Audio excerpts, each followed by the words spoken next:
Alright, in this video we're going to be creating these different effects using the text tool in Adobe CS6 Illustrator.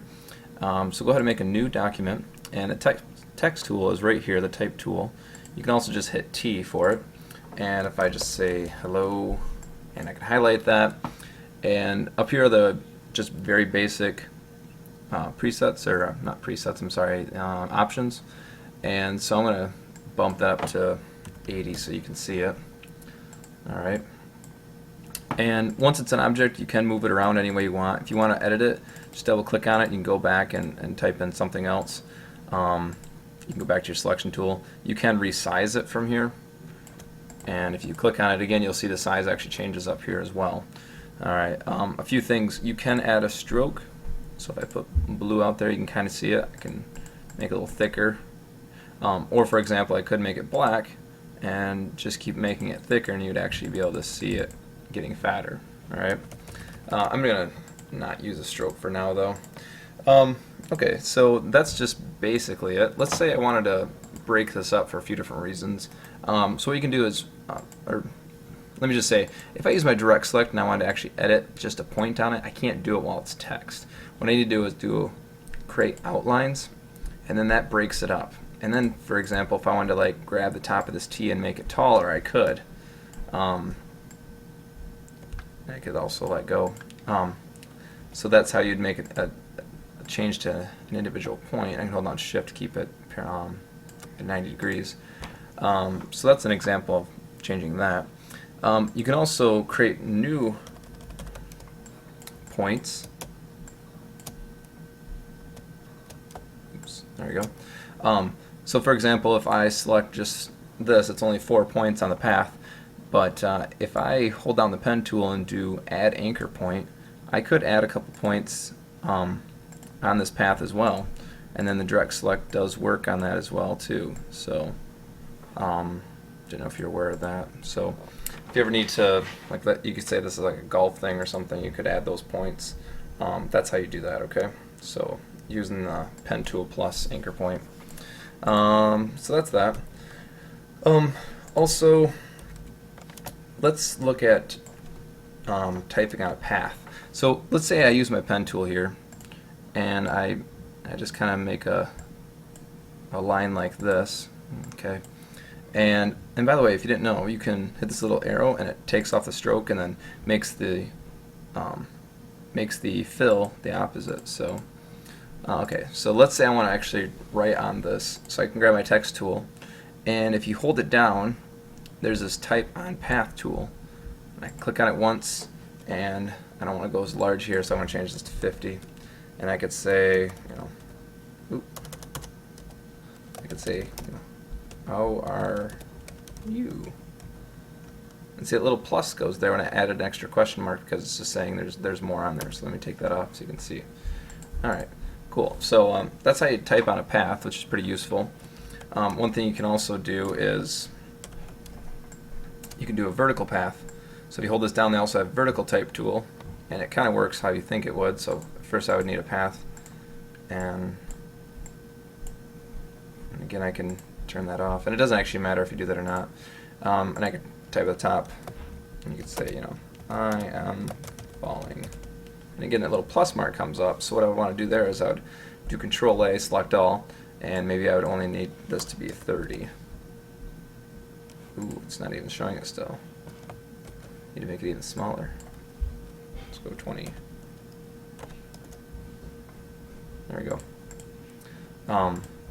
It doesn't really look like much of a space in there though. That's one thing I don't really like when it's a vertical. There you go. I am falling. So there you go. So that's how you do that. And they also have within objects. So let's say I draw something like this. Okay. And you can draw whatever. And again, I'm going to swap the fill and the stroke. And if I drop this type tool down, I can do area type tool. And they have also vertical area type tool. Let's say I click in this area. You must click on a non-compound, non-masking path to create text inside of the path. Okay, so actually I have to click on the outside here, and here I could say I want to fill this space. And for example, I could copy and paste that so you can see it a few times. But that's how that works. So it's kind of cool. All right, so I just paused it, but I kind of drew this other shape, but you can do whatever you'd like. Okay, so let's look at something else. All right, let's also let's go back to the type tool for a minute, just a normal type tool. And let's say I am feeling close. Or, yeah. All right, so let's say I have this sentence here, and I want to change the actual distance that it is. Oops, sorry about that. If I just click on this, if you have your character palette up, if it's not there, by the way, you can just go to View, Window. I'm sorry, Window. I'm sorry, it's getting late. Go to Window and look in here, and you can find characters are in there if yours isn't shown. All right. Also, I'm sorry, it's not even called that. It's called Type, and you can turn all these different things on. I just have the character one on, which is fine for what I need. So, and I just turned it off because. Yeah, so let me turn that back on. Sorry about that. So go under Type and characters in there as well. Okay, so you can change the size in here, and if you need it to be, instead of just regular, I could change this to bold and italic or whatever else. What I really like is, let's say I have 2 lines here. Okay. Feeling close and I am below. So for example, maybe I want to change the distance of that. I can, make that larger this way, or let's say I want it tight, and so I'm going to go 10, and it puts it like right below it. All right, that's really useful, especially if you have to format stuff to fit a page. I could also go to paragraph, and they have indents and alignment and all that stuff. So that's pretty useful as well. The one I really like using though is the distance between actually characters. So you can make this go up or down, or you can drop this little dialog box down. If you need stuff to space out, the size of the text doesn't change, just the spacing in between characters. Or you can go negative. So, like if I need it real tight like that, that looks kind of pretty much how I want. So, mess with that. It's very useful, even though it's not that fun to mess with, but it's very useful. All right, so let's try another one. I'm going to kind of zoom out and move over to this corner here. And my computer's going really slow. Okay, let's try this. Test. All right, and should make this.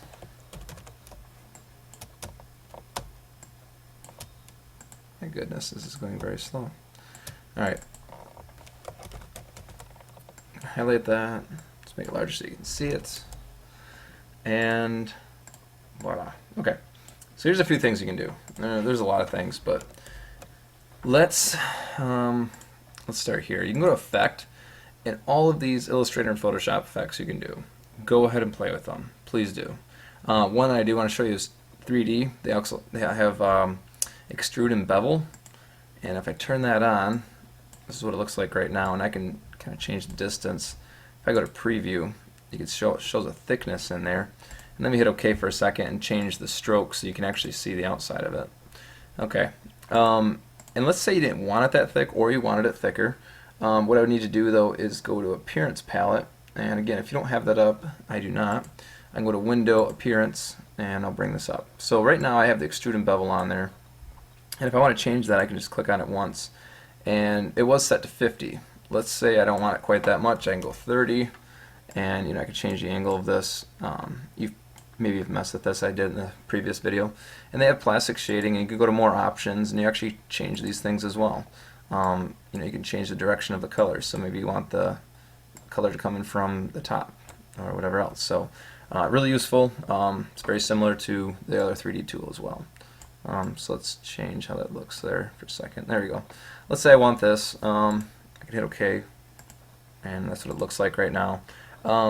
You can also not use a stroke, and instead, if I did choose a color, it does kind of show 2 colors anyways, which works just fine as well. But you can play around with that, try that out, and you can actually change the thickness, stroke still,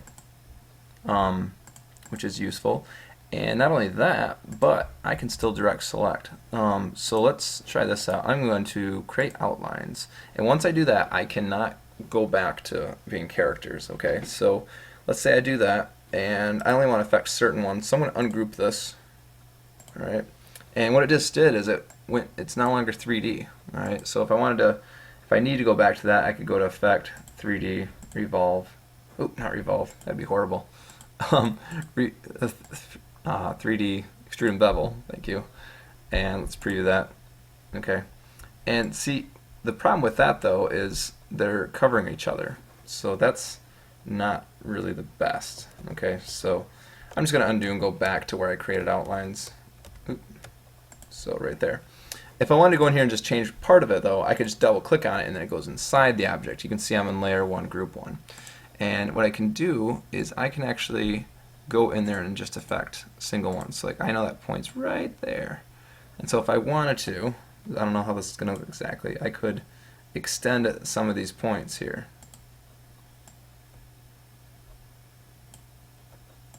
You know, in that test I could, you can see that one goes all the way through it. Alright, so maybe I raise this up so you can actually see it. You know, you can do things like that, and you know, again, you have to double click on it, or if I use my direct select, I got to find that point, which is actually over here, which is kind of strange. You could also turn on outlines, hold down Control Y, and then you can just see the points without the effect actually happening. Alright, and if I want to actually see it, then I can go to Control Y again, and it actually shows it like that instead. So that's the 3D tool. Just mess with it, have fun with it. It's kind of cool. Alright, one more thing. Two more things. First, you can create, let's say I'm still under that different option. I needed to deselect things first, alright? And then when I use go back to my text tool, it shouldn't have it applied. Oh, it still does. What's going on? Maybe I need to deselect off that. Oh, I'm still in the layers, see? So don't do that. I have to click layer 1 here, or just double click outside of it so that bar disappears. Huh. That's new to Illustrator 5 or 6. I'm not sure. I've jumped from CS2. But let's say I say hi. Alright.